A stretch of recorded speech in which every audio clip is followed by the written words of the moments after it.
www.vibetech.com and enter, and that will take me to a web page that has all of the MEscope help displayed.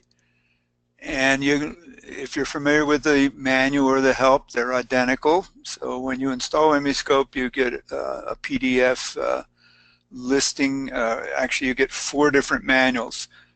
2 of the manuals are tutorial manuals, and 2 of them are what we call command reference. This help here is showing you all of the material that appears in your, if you go to your help menu and open up the tutorial help, you will get the introductory, I think the first 5 tutorials are in the tutorial manual, and then the remaining 10 of them are in the what we call the options manual. And you can see that these different titles are signal processing, modal analysis, multi-reference, operational modal analysis. So tutorial number 9 is the one we're going to go through today, and we're going to use a number of different features in MEscope that you may not be familiar with. Let me open up that tutorial, and there's a number of different topics here.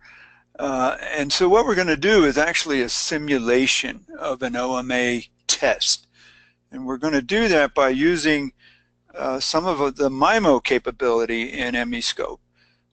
MIMO stands for multiple input, multiple output. So what we're going to do, and I'll show you more of the details here in a minute, is take some mode shapes from the infamous Jim Beam. This is a test structure that occurs or that shows up with some of your demo data, and we use it a lot in the manual. So we're going to start out with some mode shapes of the Jim Beam. We're also going to, well, here's a set of the steps we're going to go through here. We're going to create a new data block with some random data in it, a special type of random data which we use for modal testing called burst random. Now, a burst random is the same as what we call pure random excitation. We can create these in MEscope by this command, this new data block command, but we can also, the burst random shuts off before the end of the acquisition window or the acquisition time block. And so we'll take a look at this in a minute. The reason that we use a burst random, and this was developed back in the 70s for testing large aircraft, is that we don't need to use any special windows on burst random signals, both the input and the output or the response of the structure, which would typically be acceleration data. Those signals are contained within the acquisition window, so we don't encounter something called leakage, where the energy leaks out of the resonance peaks in the spectrum into the surrounding frequencies. So we're going to go through with that, and so we won't have to window this data, and in a sense we're going to produce some ideal data here when we go to the next step, transform MIMO output. So we're going to create acceleration response of the Jim Beam due to random excitation at one of the points on the Jim Beam. Then we're going to go in and actually use the response data only, and this is where we're going to simulate a MIMO test. And we're going to compute some spectra, some cross spectra between a reference response and all of the other responses of the Jim Beam. So this would be the way a modal test would be done if you couldn't measure the forces. So aircraft flutter testing, there's no way to measure the force. Driving a car around a test track where there's many forces involved, can't measure them, but we're just collecting accelerometer data. or a machine running in a plant where there's many internal forces. Again, the best we can do is measure the acceleration response, and then we can form cross spectra. In MEscope, we can also form something called an ODSFRF. Both of those types of measurements can be used in OMA curve fitting. The next step here is, well, the output-only cross spectra. So these are cross spectra that are formed between a reference accelerometer and, in the case of the Jim Beam, 99 response or roving accelerometer signals. And we're going to curve fit those measurements using our OMA curve fitting. So we'll demonstrate that. And then we're going to compare the OMA mode shapes to the original mode shapes that we use from the Jim Beam, called a modal model. And we'll talk a little more about what we mean by a modal model. But a modal model is a properly scaled set of mode shapes which we can use to represent the dynamics of the structure, in this case a Jim Beam. So we're going to compare our OMA mode shapes with our original Jim Beam mode shapes, and we're going to use the MAC calculation, and we're also going to use a different calculation in MEscope called the shape difference indicator. So we'll do that, and then we'll scale the OMA mode shapes so that they in fact match up with the modal model that we started with. Okay, bunch of steps. Let me go somewhere else and explain a little more details. Let me go out on the internet. This is something new that we've added. Also, if I go and type in papers.vibetech.com, this is going to take me out to a portion of our website that lists all the vibrant technology technical papers. And I want to go down here, and we're going to open up one called a, where is it? Using modal parameters for structural health monitoring. Now that's a totally different subject, but I just want to show you a little bit of the difference between a MAC calculation, which is the traditional way to compare two mode shapes, and an SDI calculation, which is something new in MEscope, where we can actually compare numerically two mode shapes. And if the values are the same in the two mode shapes, the SDI value is 1, and if they're different, then it goes to 0. So let me just click here and show a picture of what I'm talking about. And we'll come back and then we'll use this. And this, here it is, a shape different indicator. But here's a picture of a MAC plot between two shapes. And mode shapes are just vectors. They're complex valued. Here's two mode shapes that have been plotted up. And one mode shape has values, mode shape A has values of 1 and 1, and mode shape B is going to vary over a range of values X and Y. And so the plot is showing the MAC value between the A and B mode shape vectors. And what you can see here is that there's a line where the two shapes are on the same line, not the same magnitude, but the same, what we call collinearity. They lie on the same line. So whenever mode shape B has numbers in it that are essentially multiples of mode shape A, which is 1 and 1, then the MAC value is going to be 1. So that's what the MAC value gives us, is a measure of the collinearity of two mode shapes. And these can be OMA mode shapes, they can be residue mode shapes, they can be what we call UMM mode shapes, and we'll use some of those terms in a minute here.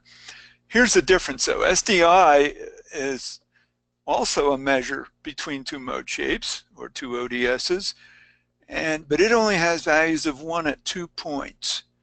That is when the mode shapes are identical to each other. In other words, mode shape B has values that are 1 and 1, or it's the negative. It's got values that are -1 and 1. And those are the only two places when those two shapes will give us a value of an SDI value of 1. So it's a little different, and we'll see how we use that in several different ways. We're going to use it with ODS data. We're going to use it with mode shape data. Okay, let me put this down. And oh, I had one more thing I wanted to show you, and that is, we've already discussed it, and that is we're going to use MIMO calculations in MEscope. So let me open this up. Now this is a program with some links in it, prices and so forth, but let's just go to the signal analysis, and these are some PDFs that are available. We mail these out. All these links are available to anyone interested in looking at the features of MEscope. So this particular set of PDFs explains the signal analysis features in MEscope. This is a little bit dated now. The MIMO modeling and the signal processing have been merged together into a new option, which we call advanced signal processing. So we're going to use this MIMO modeling here in a second to simulate an OMA test. Let me come down here. Well, this is what I wanted to show you right here. How MIMO modeling and simulation works. If I have a set of time records, and we're going to start off with a time record of the force input, the random input to the Jim beam. Then MEscope internally is going to apply the FFT to the time record. Now it's in the frequency domain. We're going to use the modal model of the Jim beam, and those are unit modal mass mode shapes. Internally, it will synthesize some frequency response functions or create them. In here, it does some mathematical multiplication in the frequency domain, and you can see here we can also use experimental data, FRFs. And then on the outside, or on the output side,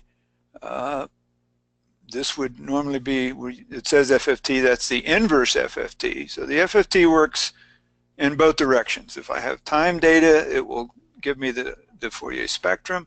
If I have Fourier spectra, it will give me back the time records, and nothing is lost in the process.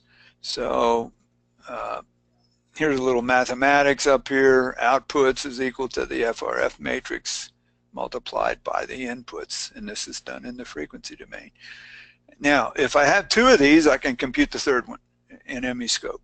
So we're going to, when we get all done here, we're going to take the outputs, the time domain outputs, and an FRF matrix. We're actually going to take the residues for the Jim beam, which represent the dynamics, synthesize FRFs, and solve for the inputs. So we're going to do round trip here, and we'll get back the random input that we started with. So this is basic mathematics involving the FFT and what we call a MIMO model. All right, let's move on. I'll put this down.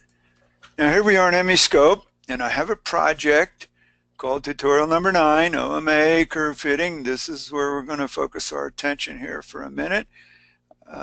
And they're coming up on the screen as I open this. Okay, now this is a script.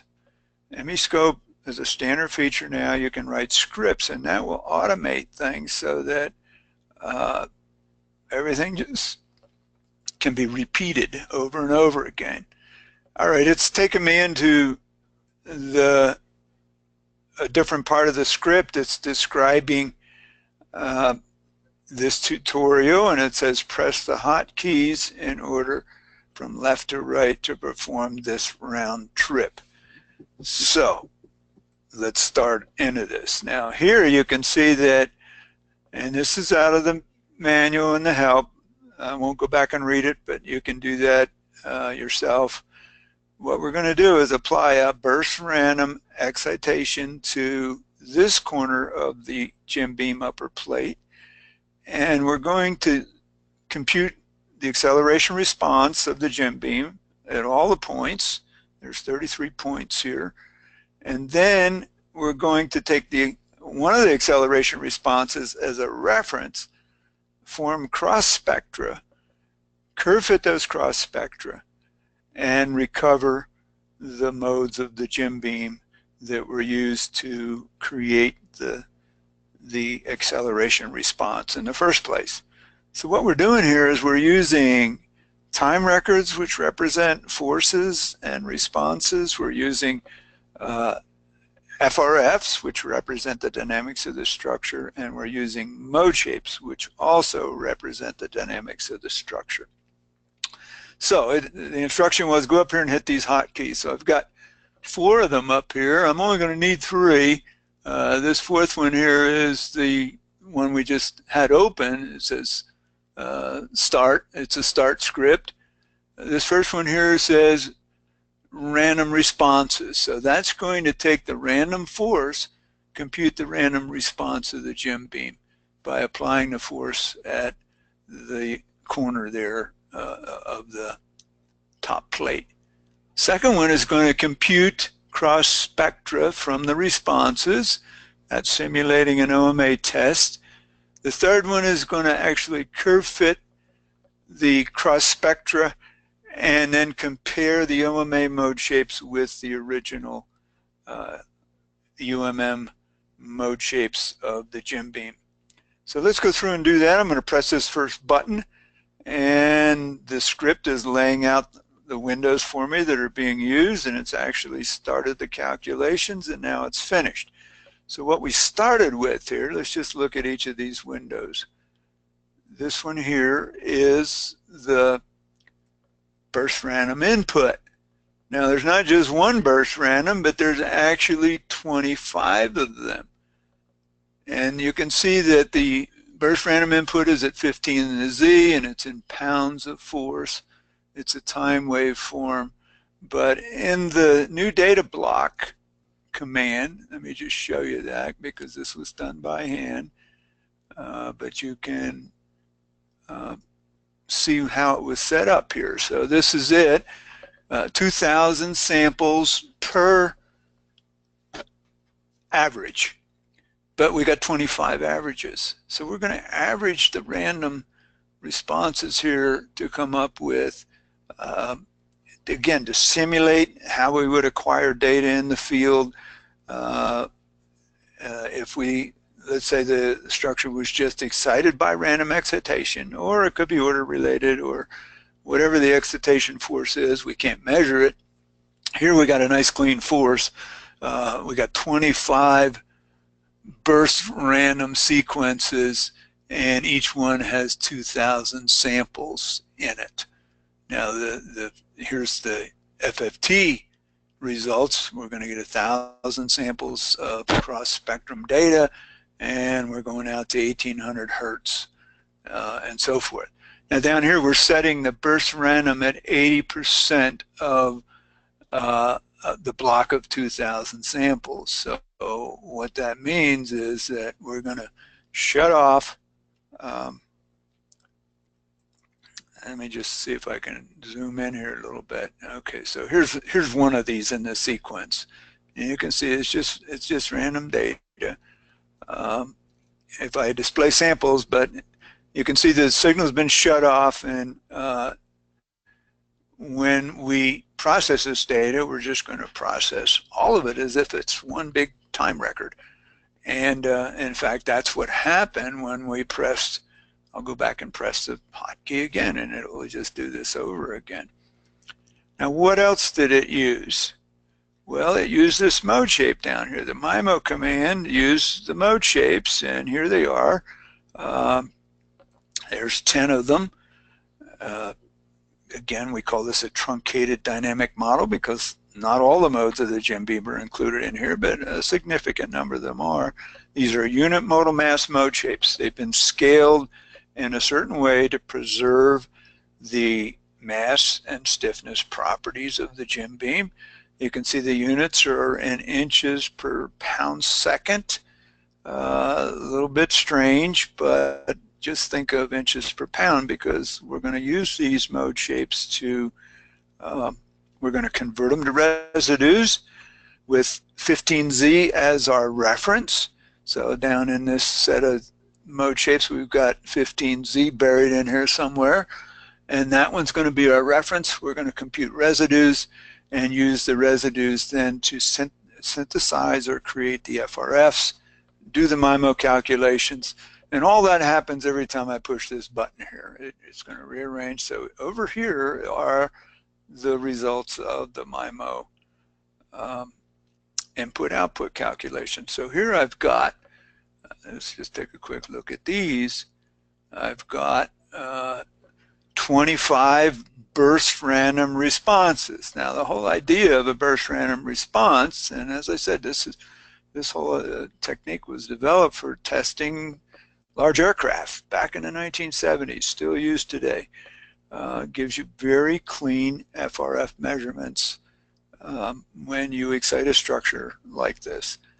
Would this be the same case if I'm driving a car around on a test track? No. There you'd have pure random and you'd have to use a Hanning window to minimize the leakage. Here we've got very little leakage, so we're not going to need to use any windowing on these 99 responses that we got out of the MIMO simulation of the 10 modes of the structure excited by the random force. Okay, so now we're going to go to the next step, and that is going to take our response at 5Z, which is down here. It's going to take this response, so you can see that it's labeled as an output right now. But the script is going to relabel that as both. Now, what we mean by both is that it's both an input and an output.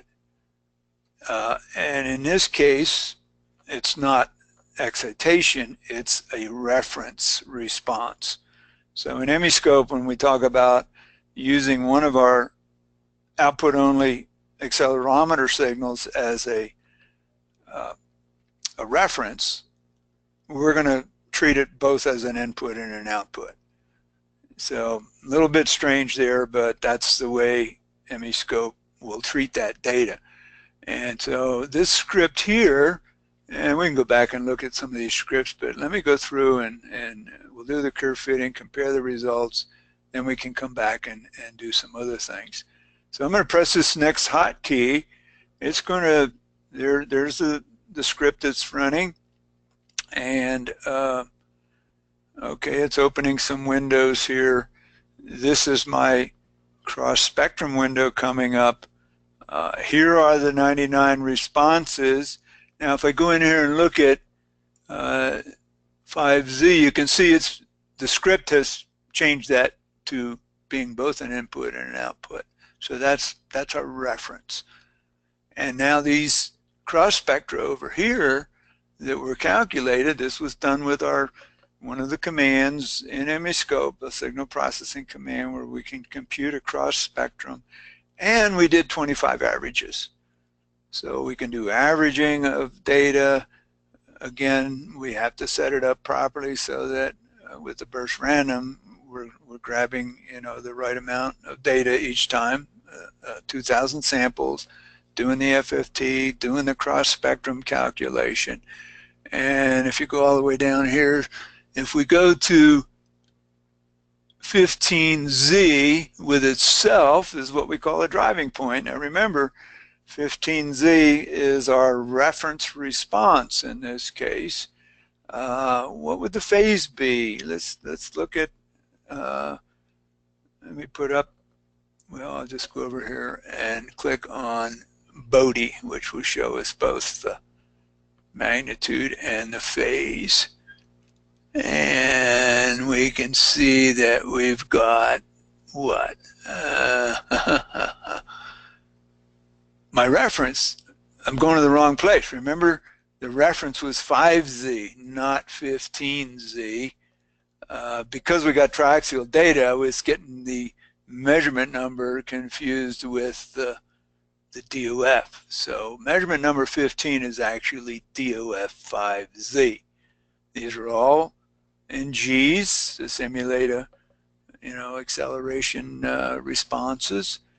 And here that's our reference. So if I go to 5Z and 5Z, that's what we would call not really a driving point, but our reference. And you can see the phase is 0. And that's because when we form a cross spectrum of a signal with itself, we get the auto spectrum. So that's just the auto spectrum there. And then we've got different phases in all these other cross spectra. So we can do this with any type of vibration data, random, swept sign, whatever it happens to be, or just a machine running with some order excitation in the data. It would give us some different looking stuff, but basically here we got broadband excitation with the burst random. We're exciting all of the modes over a frequency range that includes all the modes of our model. It's going up to 1800 hertz here. Remember, we set that up when we set up the random input. Okay, let me hit the third button. Now we're going into the curve fitting, which is what this seminar is supposed to be all about.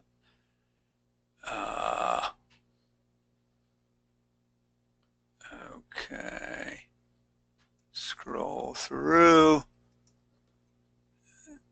Here we finished the curve fit, so we'll come back and look at this in a minute. And what it's telling me is that scroll through the measurements to examine the curve fits of the cross spectra and press continue on the progress bar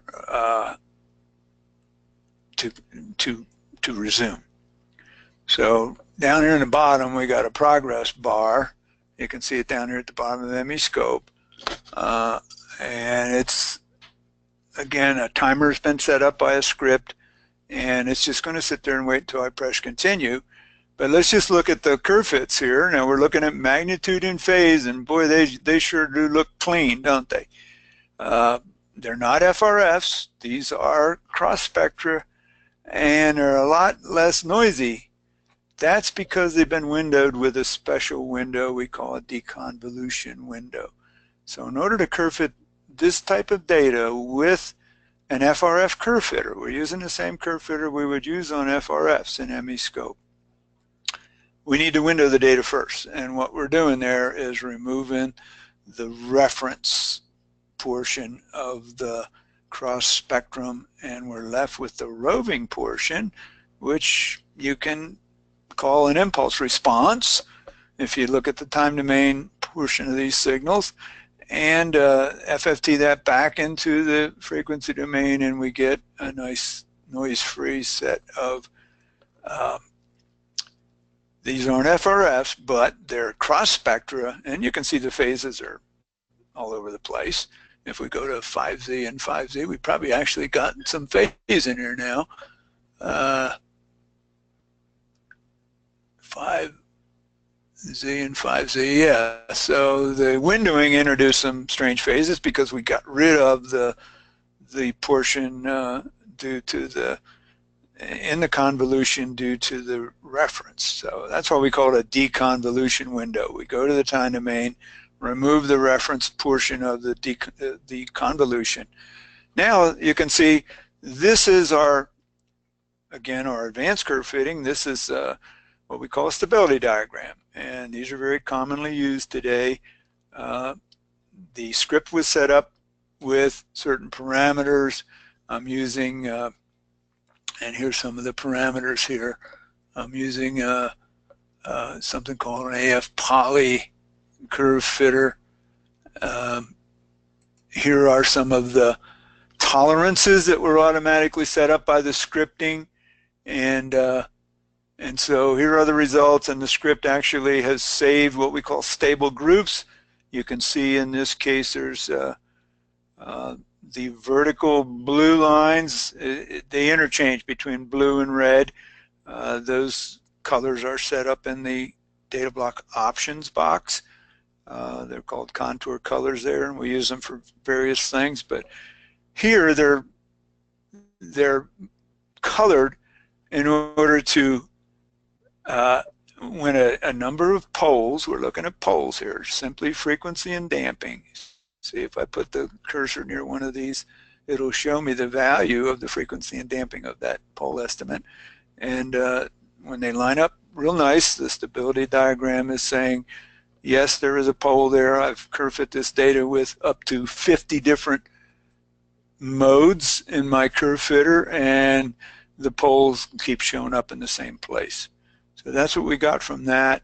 Over here in the modal parameters table is the average of the red or the blue estimates in the stability diagram. And there's a lot of different things I can do here to control the curve fitter. And the whole idea is that when I can't count peaks on the mode indicator, now you can see the mode indicator down here below. It's got maybe 1, 2, 3, 4, 5 peaks in it. So if I was going to use our polynomial fitter, which works great for lots of data, I'd have to tell it where the modes are, because it needs to know, that there's 10 modes in this data and so forth. So the reason that we have this more advanced curve fitting in here is that we can't count peaks in the mode indicator with this type of data, or it's certainly not clear how many modes. So we don't need to know how many modes. The stability diagram will simply say, well, here's where I'm finding the modes, and when we get a nice looking picture here, we can save them. Okay, well, this is all going on inside of MEscope, and there's a script that got us this far. And remember, the message said, when you're done looking at this, hit the continue button down here. You can see that the progress bar is saying, hey, you got lots of time left here, because I set a big number into the script to say, just hold on until I'm done with this step. But now I'm going to hit the continue, and now it's going to do a comparison animation. So what we're looking at here of the gem beam now is the mode shapes that we started with, the UMM mode shapes animated on the left, and the OMA mode shapes animated on the right. And we got two numeric or metrics, two ways to measure the difference between these two mode shapes. Now you can see it's also sweeping. So I've turned on the sweep command under the animation, and it will do so many cycles through here is the mode shapes, the UMM mode shapes. Down below here are the OMA mode shapes that we got from curve fitting. Now, we got 11 of them down here. So what's going on there? We only start out with 10. The stability diagram gave us an extra one. If I go click on that one, there it is. And if I click on the next one, you can see they're off by 1 hertz. And I get basically the same mode shape. So I got 2 estimates of the same mode shape in there. And we'll remove one of them here in a minute to clean up our results. The other thing that's going on here is if I click back up here, what it's doing is it's in the comparison mode. Again, the script has turned all these parameters on for us. If I go down here under compare shapes, you can see that maximum MAC is turned on. That function has been enabled. So what that's going to do, as I sweep through either one of the shape tables, it's going to find the shape in the other table that most closely matches with the shape that I'm displaying. So I can do this from either table, and it'll just keep running here and do that for me. But what you're seeing here is that the MAC values are saying that these two shapes are collinear. They lie on the same line. And that's typically what we look at to make sure that we've got good results. If we have something to compare with, we can do this with FEA shapes too. We won't do that today, but it's very easy to build an FEA model of a simple structure like this and compare the FEA shapes with the experimental data. Again, if the MAC values are above 90%, you can see as it sweeps here, they're all very close to 1 or 100%. And so we got a very good correlation by taking our mode shape, our UMM mode shapes as a dynamic model, computing some random responses to this Jim beam, forming cross spectra of the acceleration responses, curve fitting those, and recovering the same set of mode shapes. Now, the other thing to notice here is we're putting up the SDI value between these mode shapes. So what this is saying is MAC says they're the same, and of course we can see that in the picture here, that they're very similar. Now, sometimes they'd be off by 180 degrees. That's okay. It's still the same mode shape. You just multiply by -1 and you'd get the mode shape back. However, SDI is telling us that these OMA mode shapes are not scaled properly, so they are not what we would call a modal model. We can't use them for MIMO simulations as we use the UMM mode shapes that we got from the Jim beam by curve fitting or from an FEA. So what can we do to scale these mode shapes properly? The original UMM mode shapes were scaled properly because we calibrated our accelerometer, we calibrated the force signal.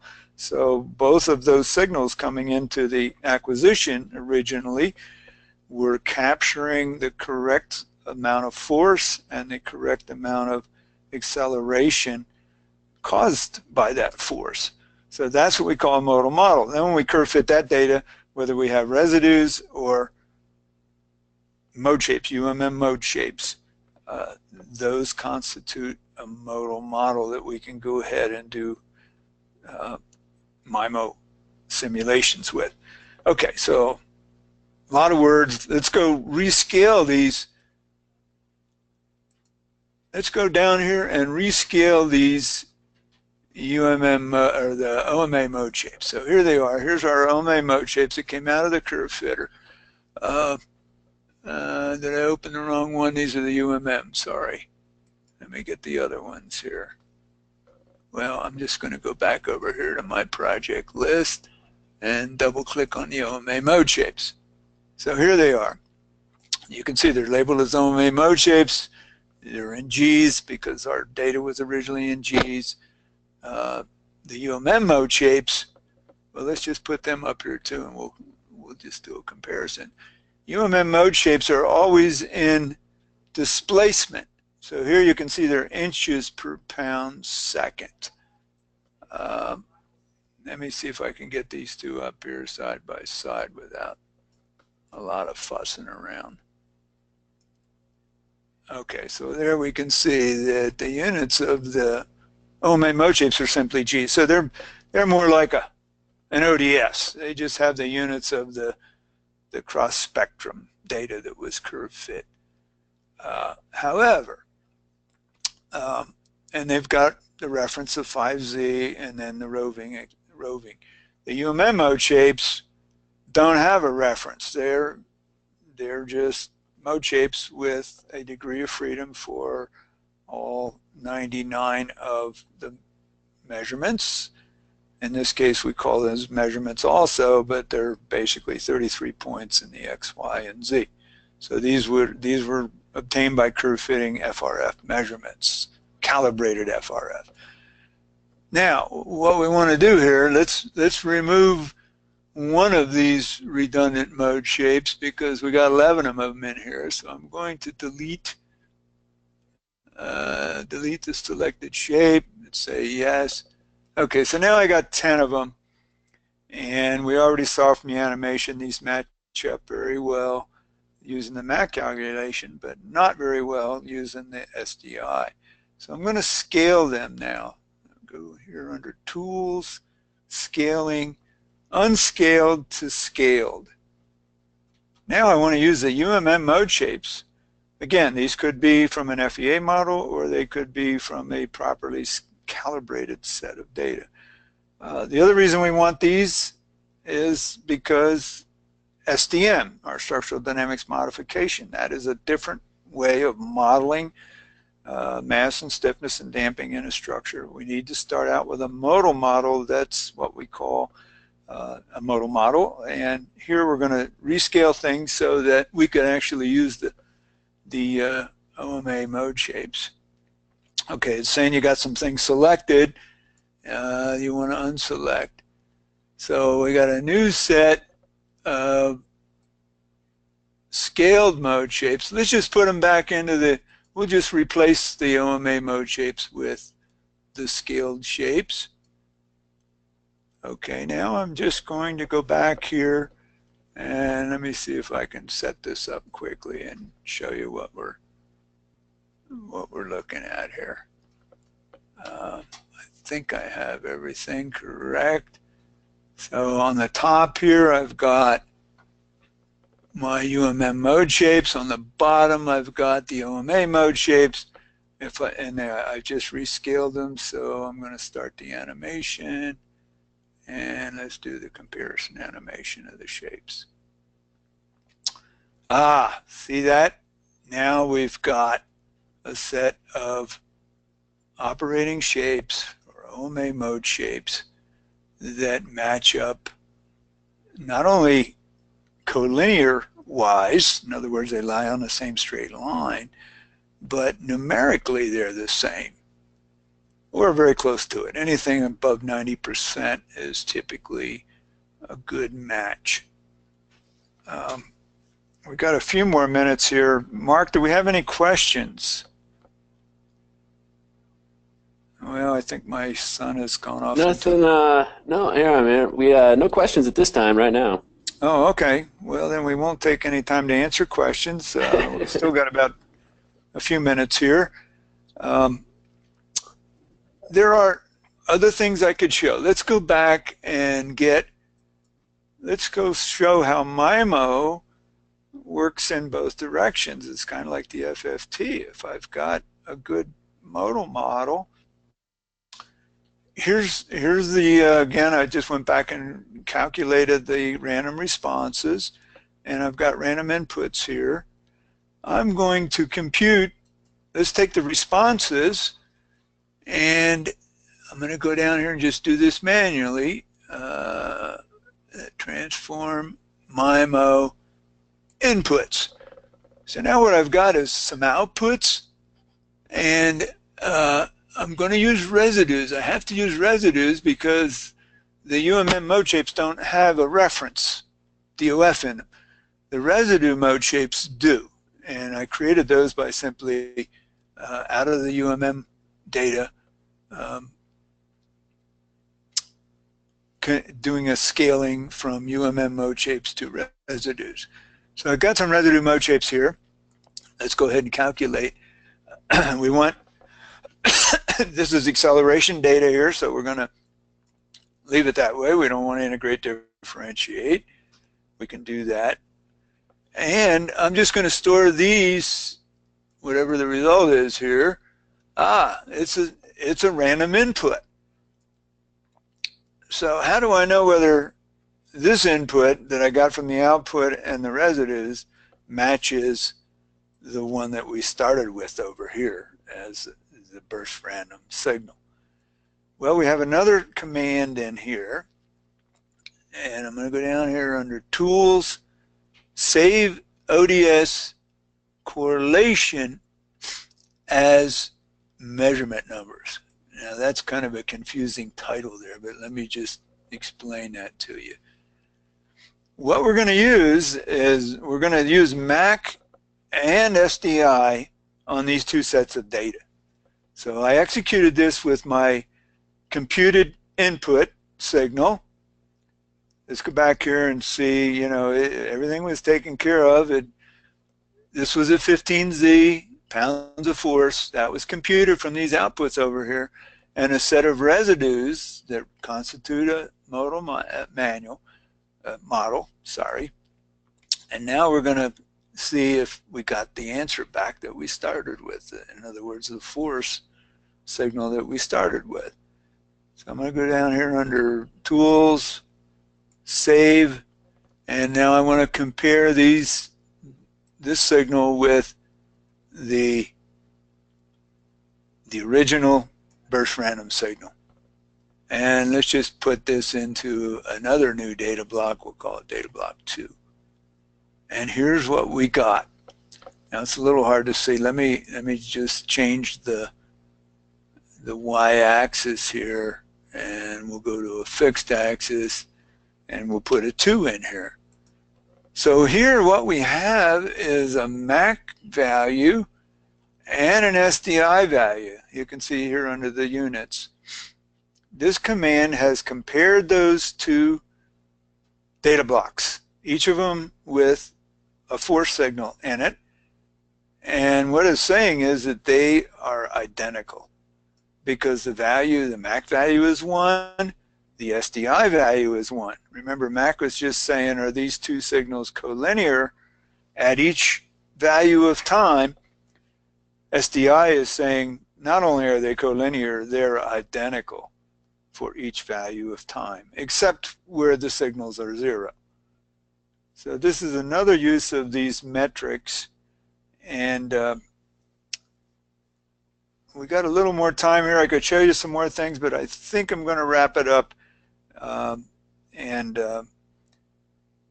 What we did today is we did a round trip of taking unit modal mass mode shapes, a burst random excitation of the structure.